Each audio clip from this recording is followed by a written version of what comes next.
Get out.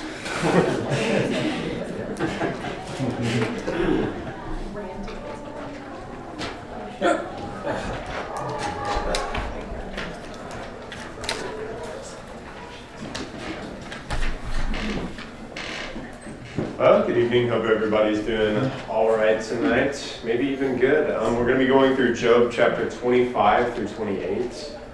And I regret to inform all of you all that this is my last Wednesday night class. So I know, never again. I know all of you all are in great distress over that, and I don't know what you all will do going forward, but I do know who your teacher's going to be, and Eric's going to pick up in chapter 29 next week. And he gave me explicit instruction to make sure I'm done with chapter 28, so if not, I don't know what's going to happen. So we'll be starting in chapter 25 this evening, but does anybody remember just a little bit from what we talked about last class, kind of what we ended off with? What was Job saying about himself? He wants to talk to God. Yep. He wants to talk to God. He knows that he's righteous. He has a strong conviction and confidence in that. And so, again, this kind of leads us into the last refutation of the friends, a little bit of a shorter chapter, probably the shortest chapter in the book of Job, in chapter 25, where Bildad goes into his argument. And if somebody would like to start us off by reading verses 1 through 6, the whole chapter. Then Bildad the Shuhite answered and said, Dominion and fear with God, he makes peace in his high heaven. Is there any number to his armies? Upon whom does his light not arise? How then can man be in the right before God? How can he who is born of woman be pure? Behold, even the moon is not bright, and the stars are not pure in his eyes. How much less man who is a maggot, and the son of man who is a worm? Alrighty, so as we mentioned, what's different about this speech as compared to some of the other speeches from the friends? Well, it's very short. Very, very short. Why do you all think that is? Because this will actually get us into a point later, but in chapter 27 and verses 13 through 23, some scholars think that it's not Job talking there. It's actually a fragment of the friend's speech that got added on to Job's. I have no idea how that would have happened, but why do you all think that Bildad's speech is so short and sweet here? I think what Job just said took his breath away. That's very possible, yeah.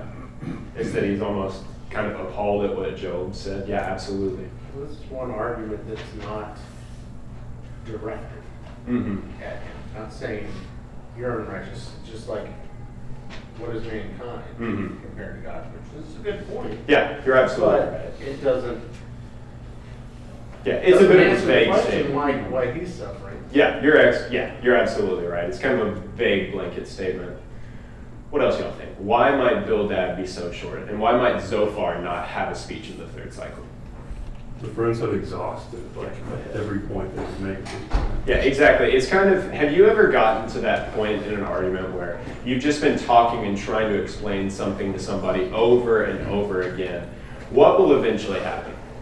You got nothing to say. You'll give up. I've said everything that I can say. If you don't get it now, I don't know what else to say. And that's what I'd say is going on here. So the last appeal here, Bildad talking about in these first couple of verses, talks about the dominion and all belong to him, and that he has this numerous army of troops, and that all of his light shines upon all of humanity. Whenever Bildad talks about all belonging to him, what does that mean?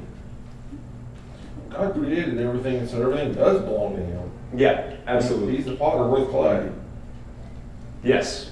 What do you all think? You're exactly right. What do you all think he explicitly means, though, by all? Because, does anybody else's translation say anything different? Because I saw the Hebrew behind this, and this maybe is a little bit misconstruing.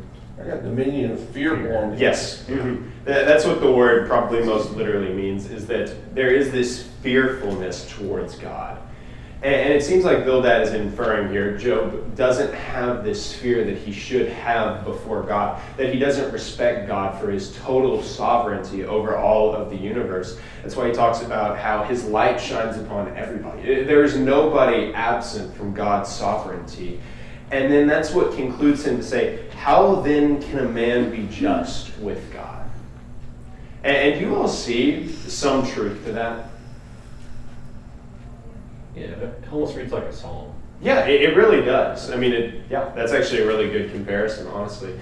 But yeah, how can a man be just before God? Can he be just before God? Not on his own, he can't. Not on his own. That's why we have a mediator, Jesus Christ. So again, Bildad making a good theological point here.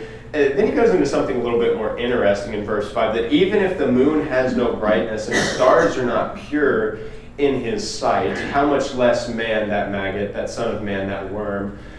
Just looking at that, what is his point there? If not even the moon and the stars are pure in his sight, what's his point? They're so much more powerful and bigger than us. Yes, yeah, you're exactly right.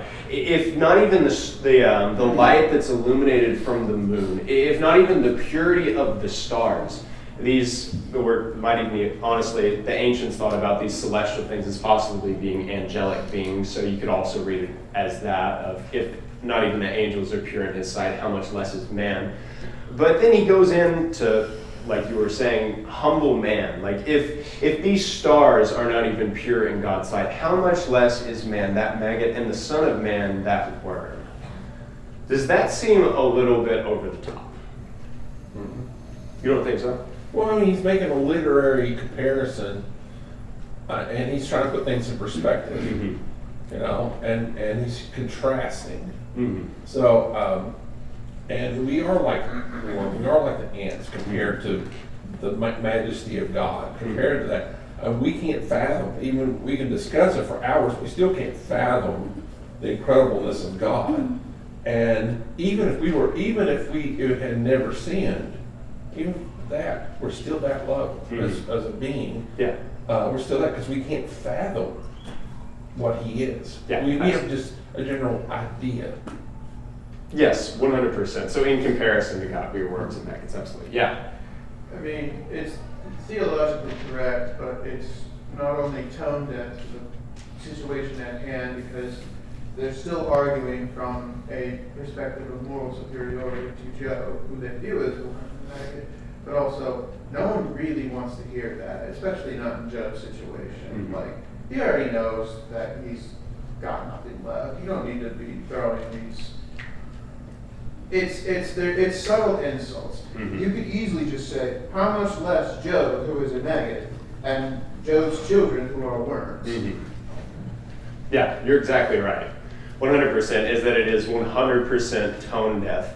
And I did want to share with you all the theology behind, I'm stuttering so bad, the theology behind other uses of this in the Old Testament. And of course, these are different books with different literary contexts, but we can just see the general idea of what some of the other biblical authors viewed as maggots and worms. In Exodus chapter 16 and in verse 20 and 24, maggots and worms spoil the things they consume, that being the manna in the wilderness in Exodus chapter 16. Or in Isaiah 14:11, they spoil or defile the dead bodies. Their association with the grave and with dead bodies also highlights the fragility and temporariness of life. But it's almost this idea that maggots are spoiling, that they bring this sort of uncleanness and disgustingness to whatever they come into contact with. And this is also, if y'all want to look in Psalms chapter 22 and in verse 6, kind of an interesting parallel.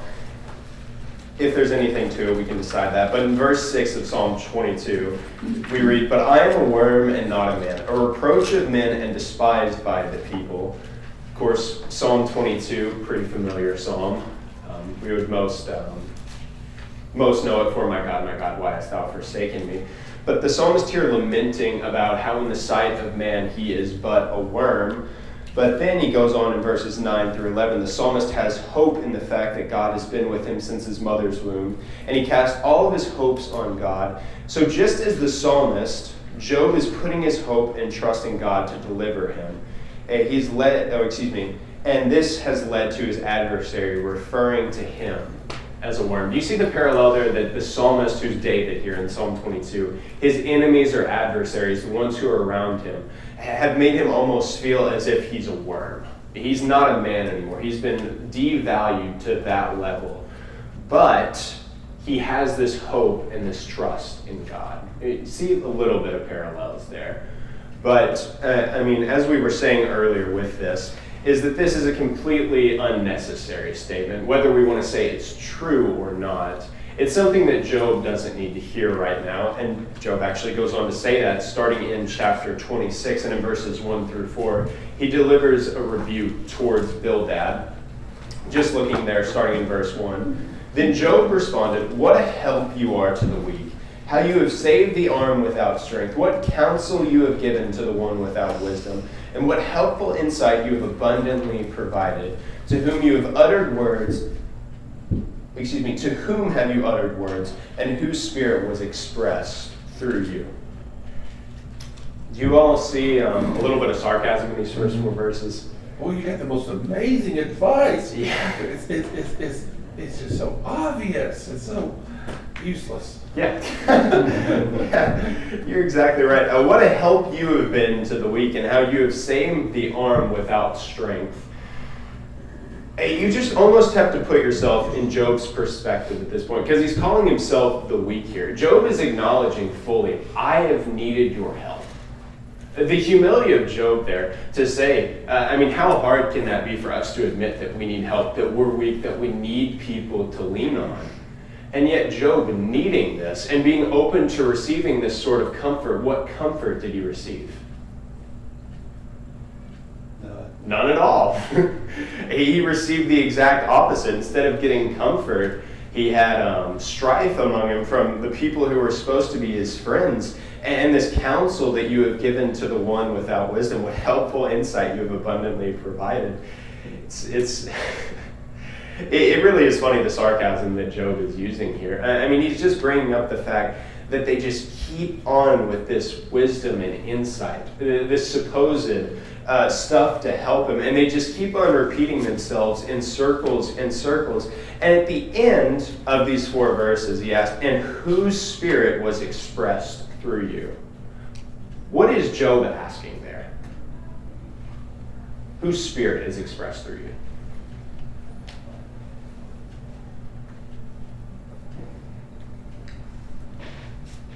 Where does your inspiration come from? Yeah, you're exactly right. Another way to translate this verse, it's or the word that's used there for, lost my place, spirit. It's kind of common. It seems like all the words that can mean spirit can also mean wind or breath. So if you were to read it in a different way, whose breath is being expressed through you? Who are you speaking for? And who would the friends say is their inspiration? Who are they speaking for? Yeah, they would say they're speaking for God. But really, who are they speaking for? Satan. They're speaking for Satan. Yeah, you're absolutely right. And who do they say? Who do they appeal to a lot of times for their authority? Either themselves or God. Yeah, themselves or God, or who else?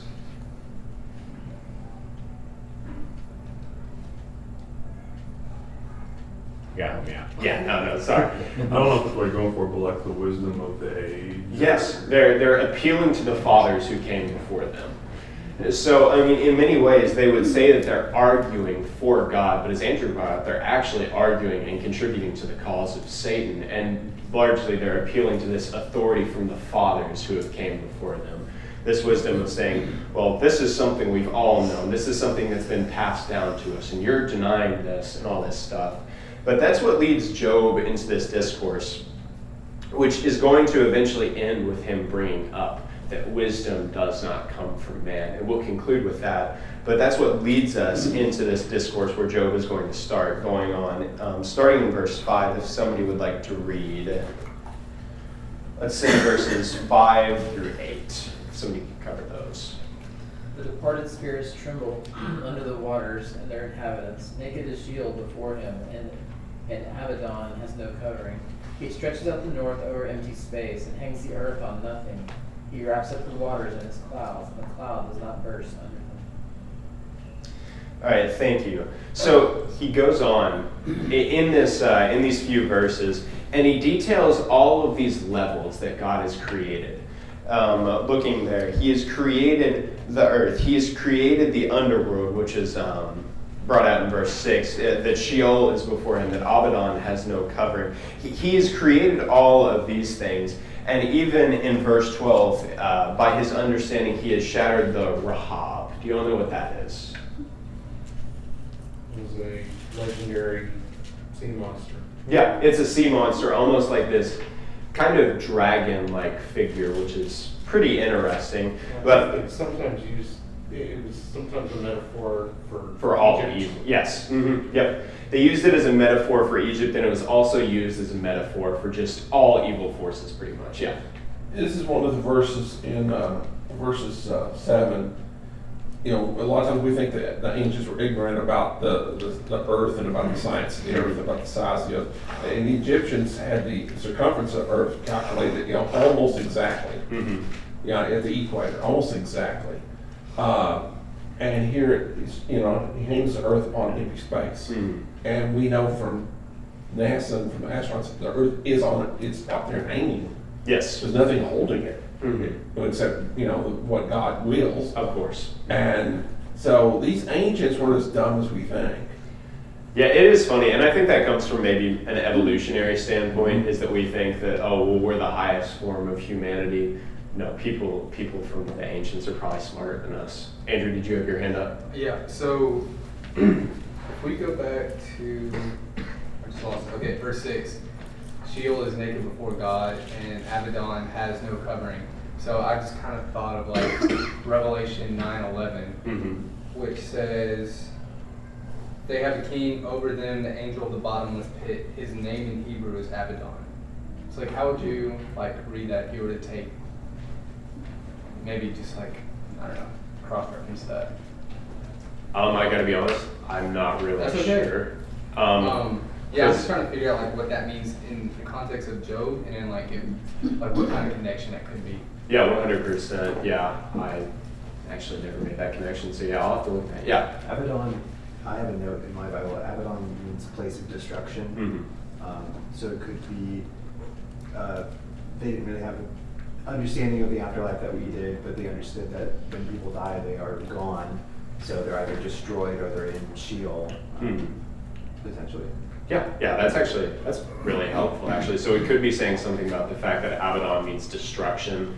There could be some sort of a connection there, that their angel or leader is destruction. Cool. Yeah, thank you. So, but just looking at this whole thing, that God has got all of these things. He has crushed the Rahab, this symbol of evil, or if we want to just say it's this mythical sea monster. And Job, in verse 14 especially, reading there, behold, these are the fringes of his ways, and how faint a word we hear from him, but his mighty thunder, who can understand? So he details all of these wonderful things that God has done, his work in creation, and he ends in verse 14 by making what point? Behold, these are the fringes of his ways.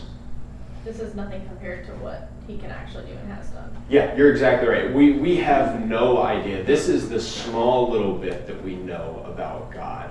And the small little bit that we know is encapsulating. It's mind-boggling to us. But God is so much wiser and his ways are so much greater. What's a little ironic about that, if you know the ending of Job? That's pretty much what God says. It's the very point that God makes to him, is that, I mean, him going through detailing creation, all of the wonderful things that he has done, asking him, were you here when I did this? It's making the exact same point that Job is making here, that you cannot understand the ways of God. And this is really the problem of the friends and Job, is thinking that they figured out God. But that leads Job into his next point. After he has detailed the greatness of God and his creation and that his ways are not understandable, Job still moves into verses 1 through 6, reaffirming his righteousness. And if somebody could cover verses 2 through 4 really quickly. Yeah. As God lives, who has taken away my right, and the Almighty who has embittered my soul. For as long as life is in me, and the breath of God is in my nostrils, my lips certainly will not speak unjustly, nor will my tongue mutter deceit. Far be it from me that I should declare you right. Till I die, I will not put away my integrity from me. I hold fast my righteousness and will not let it go. My heart does not reproach any of my days. I love verses 5 and 6. Far be it from you that I should declare you right. Looking at verses 2 through 4, so Job, after detailing all of these things, God's greatness, his wisdom is incomprehensible. And after Job has made that point, that God is so great, he swears an oath by this God whose greatness he has declared, starting in verse 2, as God lives. And it's almost like in verses 2 and 3, there's this inner conflict going on within Job. In verse 2, as God lives, who's taken away my right, and the Almighty who has embittered my soul. And then for as long as life is in me and the breath of God is in my nostrils. Job declaring that God is the ultimate source of life, that he is the reason why he has this very breath. But he's also saying that this is the God who has taken away his rights. I think that word actually literally means he set it aside or neglected it. And he's embittered his soul. It just seems like, again, these two conflicting sides of God are going on in Job's mind. He knows that he is the giver of life, but there's also this side where God is the one who he believes is the reason for all of his suffering, and it's unjust. He has no reasoning for it. And this is just one of those, it's another example of just how faithful Job is in my mind, is that even after all of this, even after he admits that this is the one who has embittered his soul and taken away his right, he still views him. This is the provider of life. It still shows that Job's hope is only in God. It's also worth noting, like, I remember when he says that God gives and he takes away. Mm-hmm. Like, it's not Job's role or place to take away his own life, no matter what he's been through. Like, he's going to keep rolling with the punches and trusting God, no matter, he thinks that God is the source of that. Yeah, you're exactly right. I mean, it's the conflict that we've seen all throughout Job up until this point is that Job will go on detailing all of the injustices that God has done against him. Yet I have a witness. I have a redeemer. Yeah, Wilson. Yeah, we don't have to know how God is just that he's just. At the end of the book, God doesn't explain to Job why he let this all happen and how it all worked out for his glory and stuff. He just shows him his glory. So for us, we don't always have to know how is this going to work out for a reason. How is this actually just? We just trust that it is. Yeah, absolutely. Yeah. Yeah, I've been thinking about that a lot. Like, it seems like as you work through this whole book is Job and the friends seeing an effect and saying, well, I must know the cause. Like, I need to know why this is happening. And I think that's very human. It's very natural. But just like he said, like, that's not the point. Yeah, and I think a lot of times whenever we're defending the book of Job, or maybe talking to somebody more skeptical, we'll say, oh, well, Job, or God only did it because he knew that Job was going to succeed, that Satan challenged him. But it is important to respect the fact that in the book, God never details why he did this to Job. He simply tells him, like Wilson said, he declares his glory, and that should be enough for us to trust God. And that is the point that I was hoping to make from these couple of verses, is that as long as you are still living, as long as the breath of God is still in your nostrils, as long as you are still going, there is proof that you have a Redeemer. There is proof that there is still hope for you, no matter how embittered your soul has become, no matter how tossed away you feel. There is still this hope of a future vindication. And we know more so than Job what that will look like for us. But Job, after having this internal struggle within himself, affirming this oath that he has before God, he details what the oath is, and it's that my lips certainly will not speak unjustly, nor will my tongue mutter deceit. In other words, I'm telling the truth. This is the truth. And then he goes on to say, far be it from me that I should declare you right. Till I die, I will not put away my integrity from me. I will hold fast my righteousness and will not let it go. My heart does not reproach any of my days. Whenever I was preparing for the class and I saw this, especially in verse 5, that I should declare you right, till I die, I will not put away my integrity from me. Are you all familiar with the Crucible, the story about the Salem witch trials? So I remember, I forget if I had to read it sometime in high school, and then we watched the movie. But one of my favorite characters was one of the people who was actually killed because he would not claim that he was a witch. There's two main ones that I think of. One of their names in the story was John Proctor. And if you remember how the Salem witch trials worked, it was really backwards, that if you were accused of being a witch and you admitted to being a witch, you got to live. But if you were accused of being a witch and you said, no, I'm not, they would test you. And pretty much the test was if you survived this certain thing, then you were a witch, or if you died, you weren't a witch. Everybody died.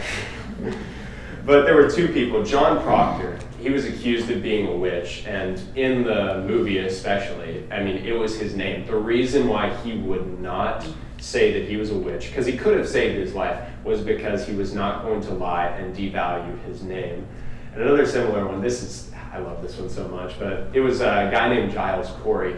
He was getting pressed to death, which means that a stone was just getting laid on top of him, and they were slowly adding more weight until it crushed him to death. And they asked him at one point, are you ready to admit that you're a witch? And he just replied back with two words. He said, more weight. I don't know, there's something about that their integrity and their name meant so much to them, that they could have ended all the suffering that they were going through, yet their name was more important to them. And I feel like that's the case here for Job. You can imagine if whenever the friends had first detailed this stuff to him, whenever the friends first detailed this stuff to him and were telling him all these things, how easy and how much more comfort would Job would have received if he would have said, yeah, you guys are right. Yep, I need to repent. Do you think the friends would have been a little bit nicer to him? You think the friends would have been calling him a maggot and a worm if Job would have just bent the knee?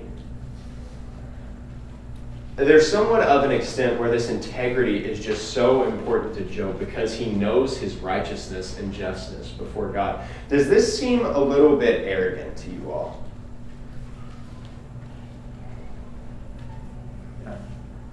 I don't believe so.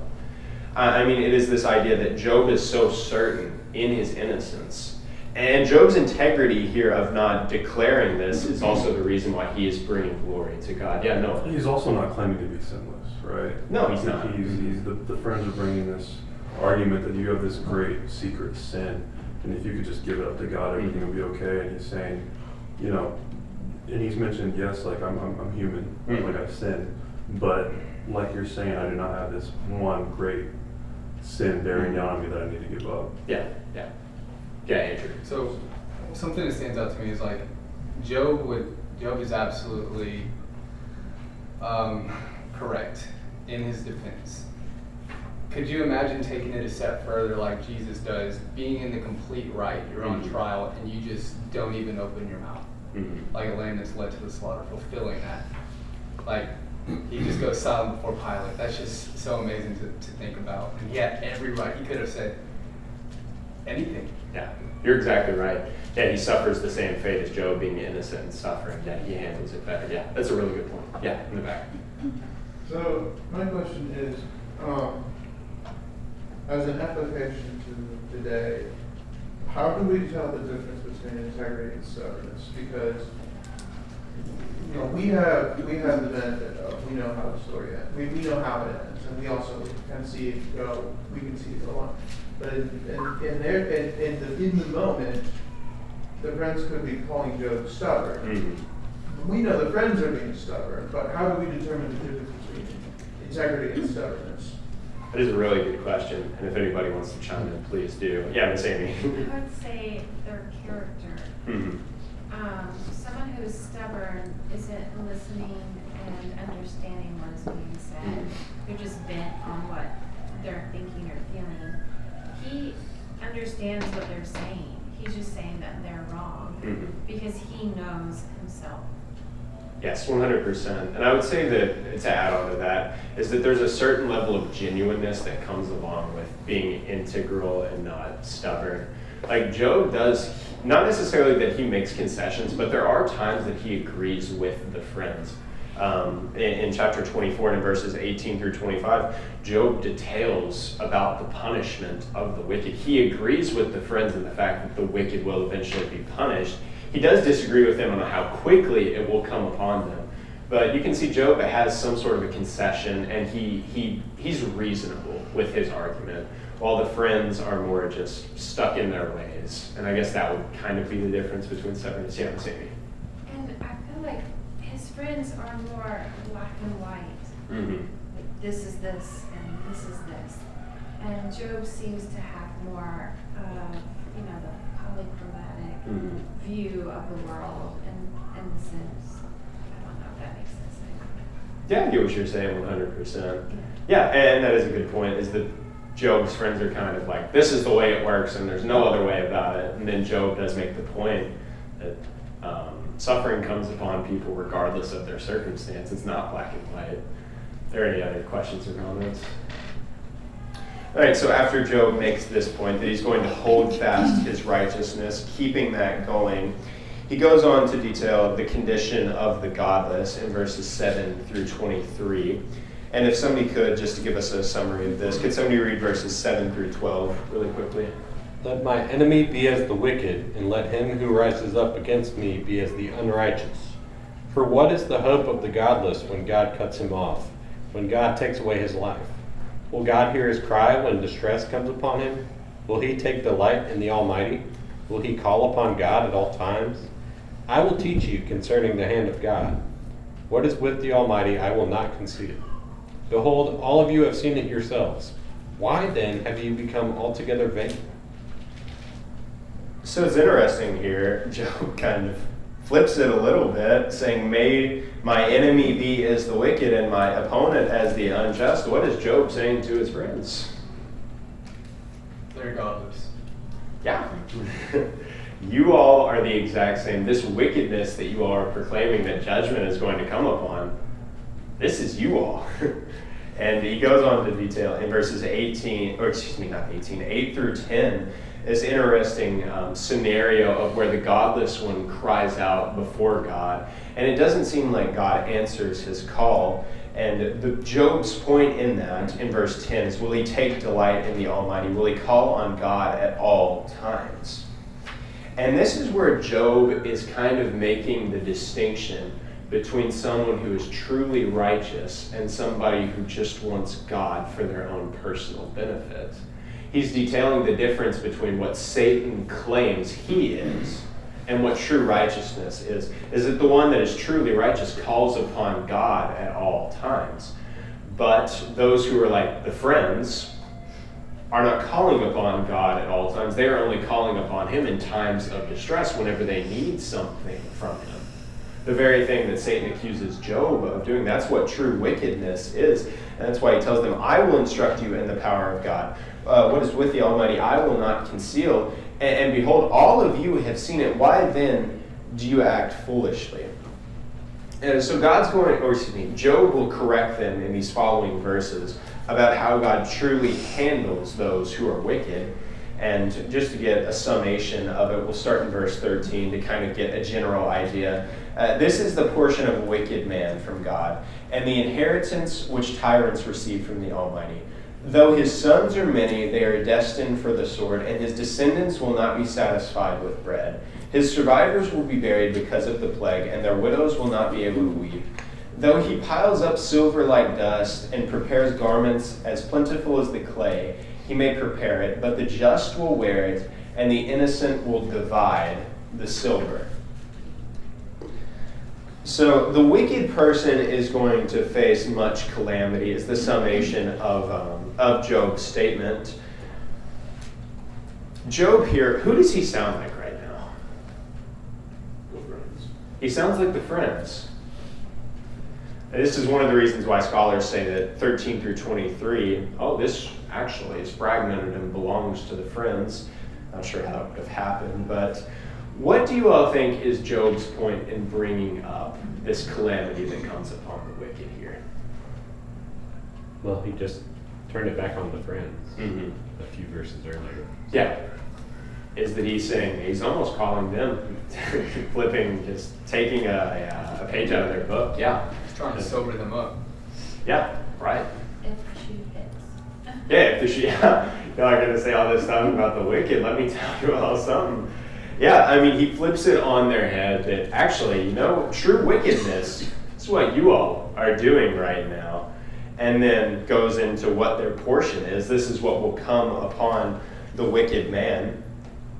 And it's very interesting that he brings this up, is that Job is not, it seems like sometimes you can get the perception that Job does not believe that God will punish the wicked from some of his portions. That's never his argument. He does believe that God will avenge the wicked. He just doesn't agree with the friend's assertion that it comes upon them swiftly. Like you'll see a lot of times Job saying that the punishment will come upon their house, that their sons will be given this punishment. The wicked will eventually receive their reward for doing that. It's just maybe not in that exact moment. Like the friends were saying was happening to Job.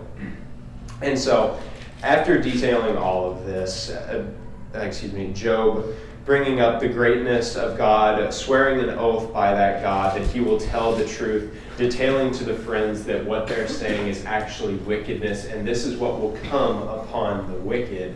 Job now in chapter 28 will go on to tell them what true wisdom is and where true wisdom comes from. So, if somebody could read verses 1 through 4 of chapter 28 for us.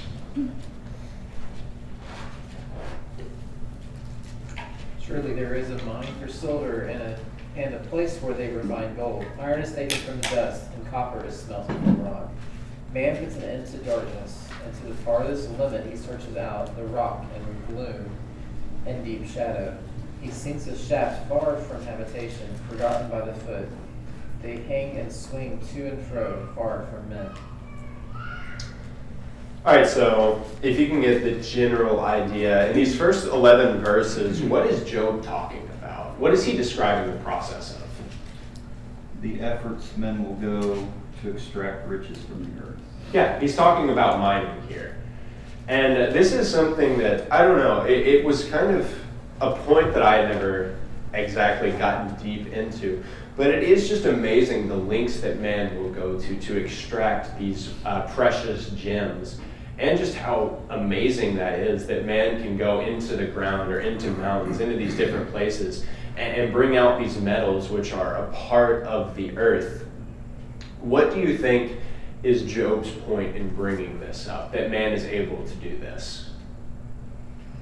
Same thing with wisdom. Mm-hmm. Yeah, he's about to make the point about it with wisdom, absolutely. Is that man can uncover even these things which are in the deepest darkness. That if you go into a cave, something that should be terrifying, something that should be unachievable to get, man is able to uncover and bring out these great riches. But in verses 12 through 15, Job goes on to contrast that. Man can look and find all of these things, and in verse 11, he brings out what is hidden to the light. He can take out all of these wonderful things from earth. But in verse 12, but where can wisdom be found? And where is the place of understanding? Man does not know its value, nor is it found in the land of the living. The deep says, it is not in me, and the sea says, it is not with me. Pure gold cannot be given in exchange for it, nor can silver be weighed as its price. Where can wisdom be found? Can it be bought? No. Wisdom cannot be found. There's no place of understanding. And it's interesting how he says man does not know its value. After contrasting it with these precious metals, the stuff that we extract out of the earth, is that man goes to these deep extents to find these precious jewels and diamonds, but yet there's no effort and there's not a value placed upon the wisdom. And in verse 15, pure gold cannot be given in exchange for it, nor can silver be weighed as its price. Where is true wisdom found? God. But unless he reveals it, we can't find it. Yeah, you're exactly right. It's found in God, and he's the one who reveals it to us. So, and we'll get to that in just a moment, but Job brings up this point that man can find all of these things, but what can man not find? He can find all of these diamonds, all this gold, but what can he not find? Wisdom. He cannot find wisdom, on his own. So going back to the friends and their original point earlier, appealing to the fathers and the wise men who have came before them, what does that render their argument?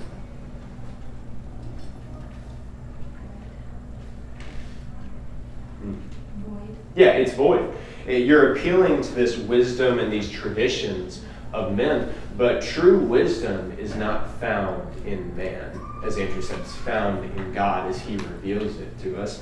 And isn't this one of the most important lessons for us to learn, is that true wisdom, obviously we can learn wisdom from godly people, but it's not in the doctrines of man, as we would call it.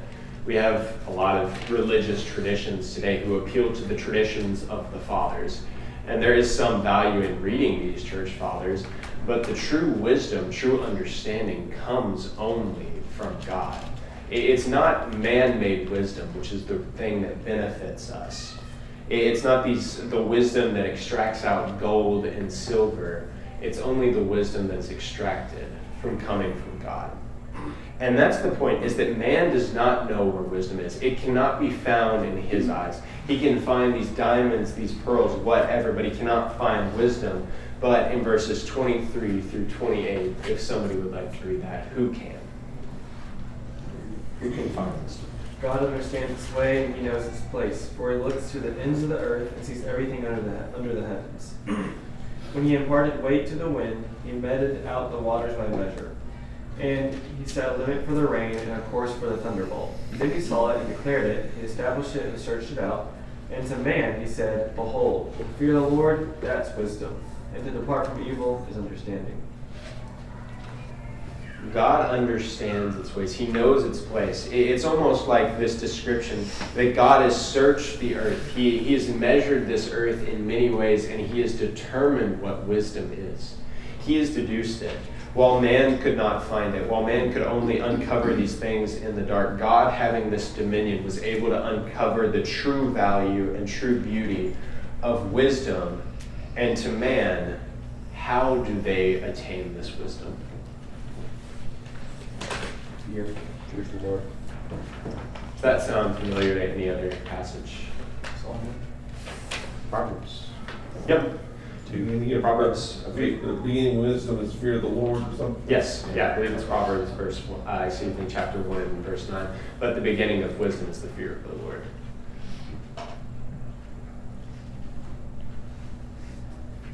I know the word translated for fear a lot of times can also mean reverence, but how is the fear of the Lord, especially in Job's argument, how is the fear of the Lord the beginning of wisdom?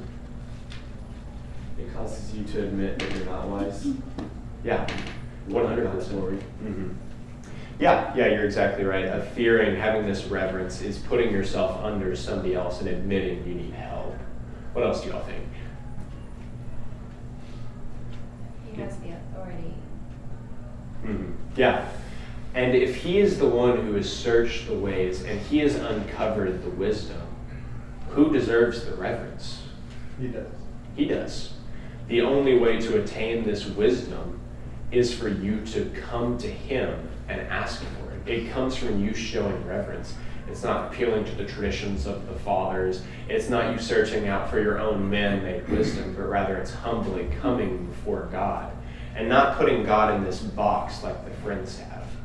It's understanding and accepting God for who he is and allowing him to impart wisdom and change in your life. Yeah, Sammy. There was one more aspect of that. It's not trusting in your own understanding. Yes. Which is what those men were doing. Mm-hmm. And even to some extent, Job was doing. Yes, 100%. Are there any other questions or comments? Yeah, James. I just think it's a good picture too, because Job at the beginning of this chapter goes into how hard it is to mine all these treasures from the earth. And then it just shows like if it's something precious and valuable, it's going to take work to get to it. But then God helps us get there easier. We're not having to fight to search for that wisdom by ourselves. We can go to him for it. We can't find the wisdom, we need him. Yeah, you're absolutely right. All right, Eric will pick up in chapter 2.